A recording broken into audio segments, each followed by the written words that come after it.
14 বছর পর রাম সীতা আর লক্ষ্মণকে দেখে কৌশল্যা, কইকেয়ী, ভরত, সুমিত্রা সবাই সবাই আনন্দে মেতে উঠল।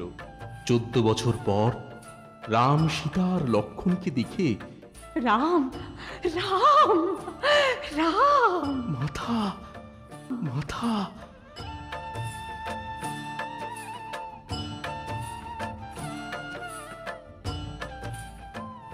সুজলা সুফলা হয়ে উঠল অযোধ্যা। প্রজাদের সুখ আর ধরে না, সবাই খুব খুশি রাম, সীতা আর লক্ষ্মণকে ফিরে পেয়ে। কৌশল্যা আর সুমিত্রা রাম সীতাকে নিয়ে ব্যস্ত থাকেন, কখনো দেবতার মন্দিরে, কখনো বা রথে চড়ে বেড়াতে বেরিয়েছেন।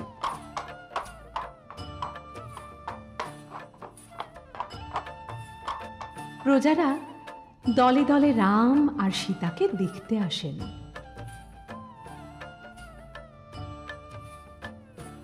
রামের রাজত্বে সবাই খুব খুশি, কিন্তু এই সুখ বেশি দিন থাকলো না।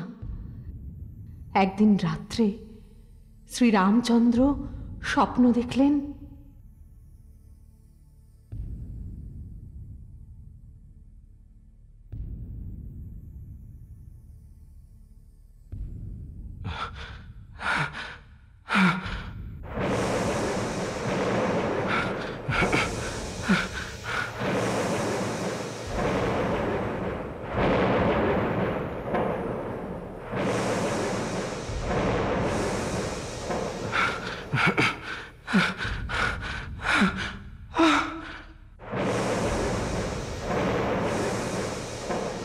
সীতা, কি হয়েছে প্রভু?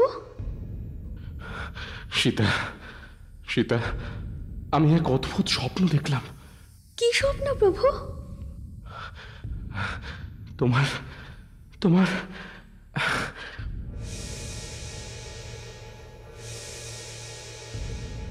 বলুন প্রভু। না না না না সীতা, আমি বলতে পারবো না।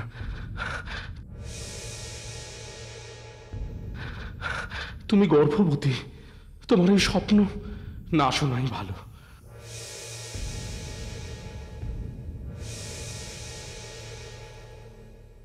সেদিন সেই স্বপ্নের কথা বলতে পারেননি প্রভু রামচন্দ্র, কিন্তু সেই স্বপ্ন প্রকারান্তরে সত্যি হল। প্রজাদের মধ্যে অনেকেই সীতার সতীত্ব নিয়ে প্রশ্ন তুললেন। তারা বললেন, রাক্ষসের দেশে বাস করেছেন সীতা, রাবণটাকে স্পর্শ করেছে, আরো কত কিনা হয়েছে, আমরা কি আর এখান থেকে দেখতে পেয়েছি ভাইয়া? মোট কথা হলো আমাদের রামের পাশে সীতাকে ঠিক মানাচ্ছে না। হ্যাঁ, ভেবে দেখো, যত কাণ্ডটই সীতার জন্যই হয়েছে।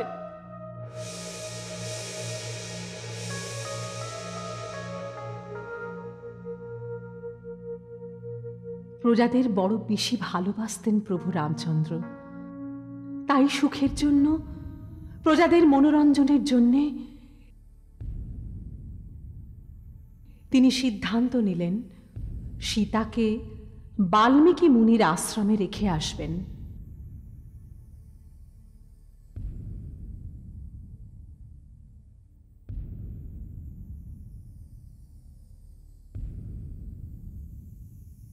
প্রভু, কে? আপনার কি হয়েছে প্রভু? না না, কিছু না তো, কিচ্ছু হয়নি।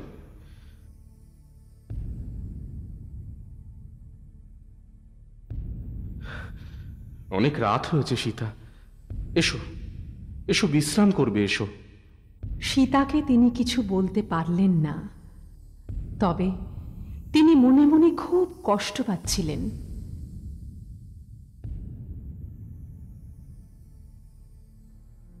তিনি ভরত, লক্ষ্মণ, শত্রুঘ্নকে ডেকে এক নিভৃত কক্ষে বললেন, ভরত, লক্ষ্মণ, শত্রুঘ্ন, তোমরা আমার কাছে আমার আত্মার চেয়েও বড়। আজ আমি এমন একটা কথা বলবো, তোমাদের সেই কথাটা ভালো লাগবে না।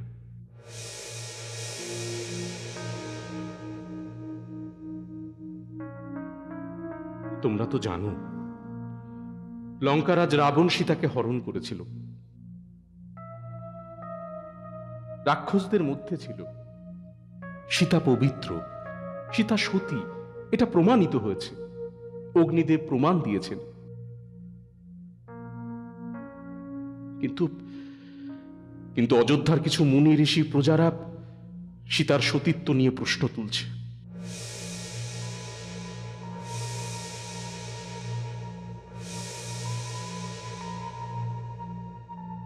আমি আমি তোমাদের পরিত্যাগ করতে পারি, আমার নিজের জীবন বিসর্জন দিতে পারি, কিন্তু সীতাকে না না না না না।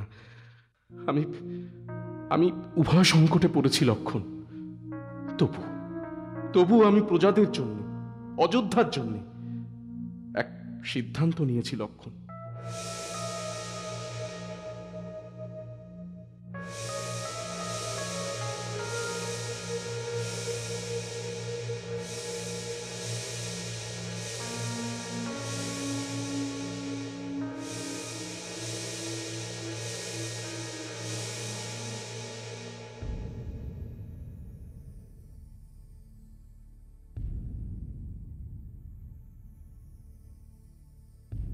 তাই হলো। লক্ষণ সীতাকে কিছু বললেন না, শুধু জানালেন, দেবী, আমার উপর আদেশ হয়েছে, আপনাকে গঙ্গা তীরে ঋষিদের আশ্রমে নিয়ে যাব। আপনি বিলম্ব করবেন না, আপনাকে শীঘ্র যেতে হবে দেবী। সীতা বুঝলেন না রামের অভিপ্রায়। তিনি তৈরি হয়ে নিলেন, অনেক মণিরত্ন নিলেন, বস্ত্র নিলেন, মুনি ঋষি এবং দরিদ্রদের মধ্যে বিতরণ করবার জন্য। কিন্তু 2 দিন 2 রাত যাত্রা করবার পর গঙ্গা পার হয়ে লক্ষণ সত্য প্রকাশ করলেন, তখন দেবী সীতা মূর্ছিত হলেন।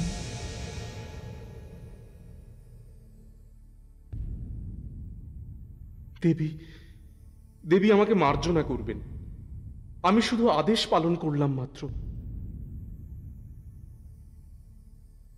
আপনি এই বাল্মীকির তপবনে বাকি জীবনটা কাটাবেন দেবী।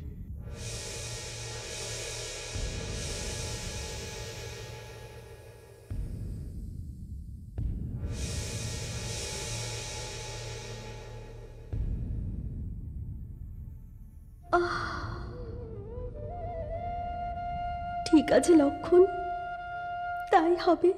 এখানেই আমার সন্তান মানুষ হবে। আমি অবশ্যই নিজের জীবন বিসর্জন দিতাম, কিন্তু আমার সন্তানের জন্যই আমাকে বেঁচে থাকতে হবে।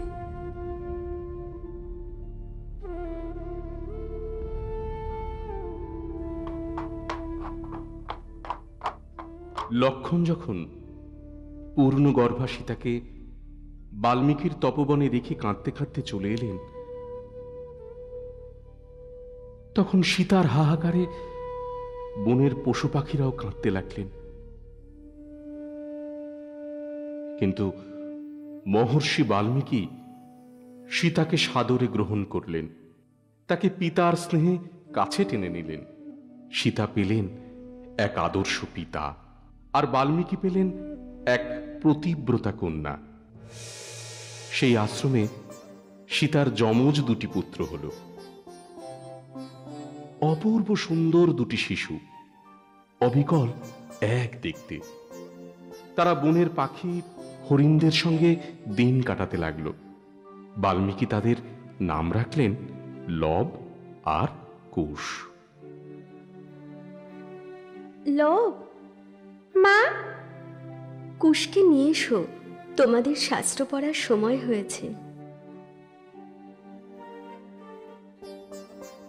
লব আর কুশ ধীরে ধীরে বড় হতে লাগলো বাল্মীকির তপবনে। তারা মহর্ষি বাল্মীকির কাছে শাস্ত্রবিদ্যা আর ধনুর্বিদ্যা শিখতে লাগলেন।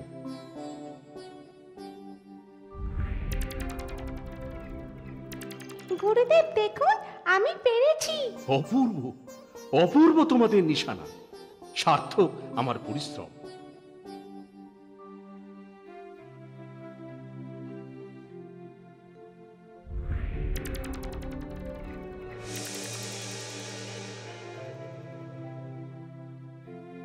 মহর্ষি বাল্মীকি যেমন তাদের শাস্ত্রবিদ্যা আর ধনুর্বিদ্যা শিখিয়েছিলেন, তেমনি শিখিয়েছিলেন সঙ্গীত।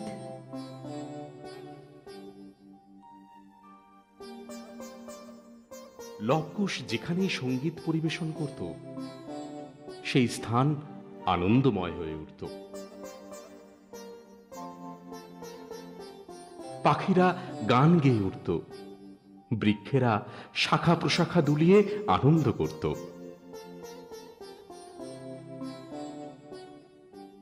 এদিকে অযোধ্যায় প্রভু রামচন্দ্রের অবস্থা করুণ। যে সীতা তার প্রাণের চেয়েও বেশি প্রিয়, যাকে এক মুহূর্ত না দেখলে তিনি চোখে অন্ধকার দেখতেন, তাকে ছেড়ে তিনি বেঁচে ছিলেন বটে, কিন্তু তিনি যেন মৃত্যু যন্ত্রণায় ভোগ করছিলেন। সীতা, সীতা, তুমি আমায় ক্ষমা করো সীতা। তোমার গর্ভে আমার সন্তান ছিল, আমি আমি তাদের একবারও দেখতে পারলাম না। আমি আমি মৃত্যু যন্ত্রণা ভোগ করছি সীতা। এইভাবে সীতাকে বনবাসে পাঠাবার পর কুলগুরুদেব বশিষ্ঠদেব মুনি ঋষিগণের পরামর্শে রামচন্দ্র অশ্বমেধ যজ্ঞের আয়োজন করলেন। যথাসময়ে রাজা মহারাজা মুনি ঋষি ব্রাহ্মণ পণ্ডিতদের আগমনে অযোধ্যা ভরে গেল।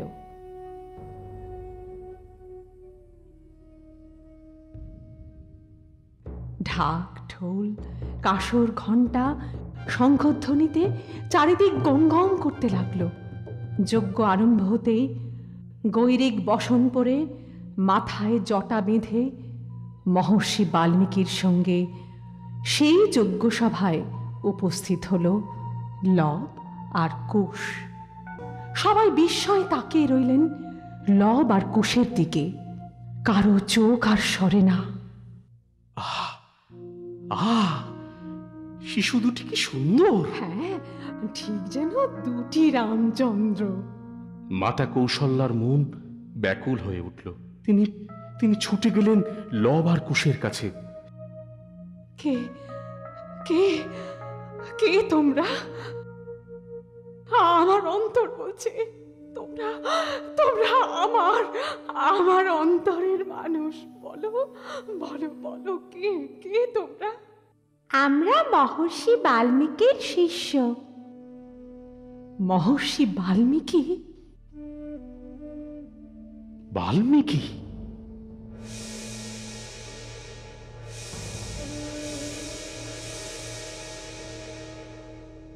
তোমাদের তোমাদের নাম কি বাছা? আমার নাম লব, আর আমার ভাইয়ের নাম কুশ। লব কুশ, তোমরা তোমরা কোথায় থাকো? আমরা মহর্ষি বাল্মীকির আশ্রমে থাকি। আমাদের মায়ের নাম সীতা। সীতা? সীতা?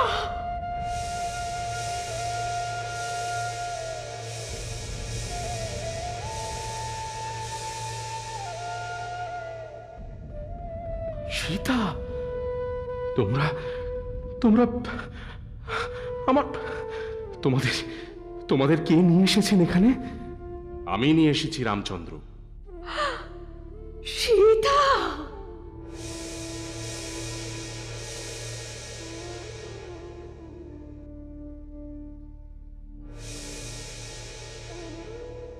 রামচন্দ্র, 12 বছর অতিক্রান্ত হয়েছে। সীতা পুণ্যবতী, এই লব কুশ তোমার সন্তান। তুমি এদের গ্রহণ করো। জানকীকে আর কষ্ট দিও না। আমি আমি অন্যায় করছি মহর্ষি, আমাকে ক্ষমা করুন। এসো এসো সীতা, এসো লবকুশ, তোমরা তোমরা আমার সন্তান। পিতা,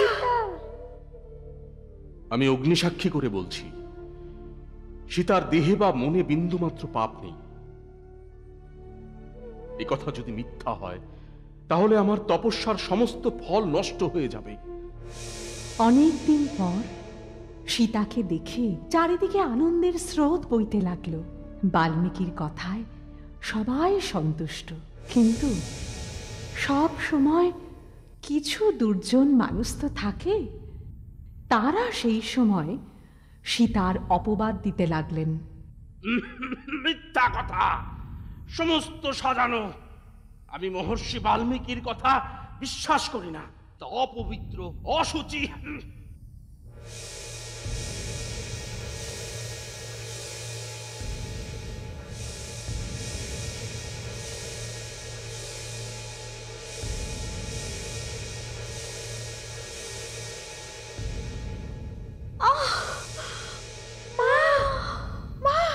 ঠিক বলেছেন মুনিবর, যে সীতা রাক্ষসদের সঙ্গে ঘর করে এসেছে তাকে অযোধ্যায় স্থান দেওয়া যাবে না। তার জন্য, একজন অপবিত্র মহিলার জন্য অযোধ্যা শেষ হয়ে যাবে। না না না, আমি একই শুনছি। মা বসুমতী, আমি পবিত্র। আমার এই অপমান, এই যন্ত্রণা আর সহ্য হচ্ছে না মা।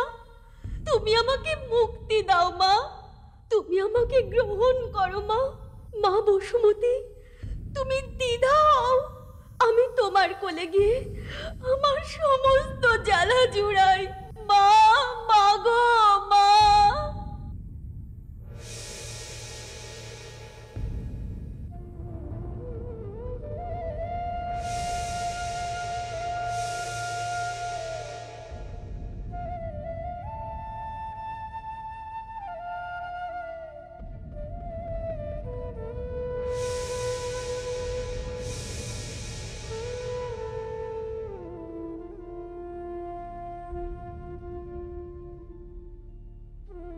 সীতা,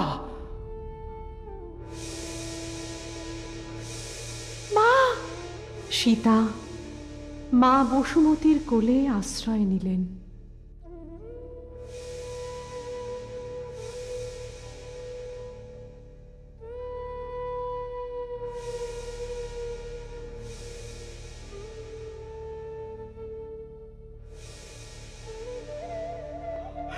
সীতা, সীতা, আমায় ক্ষমা করো সীতা।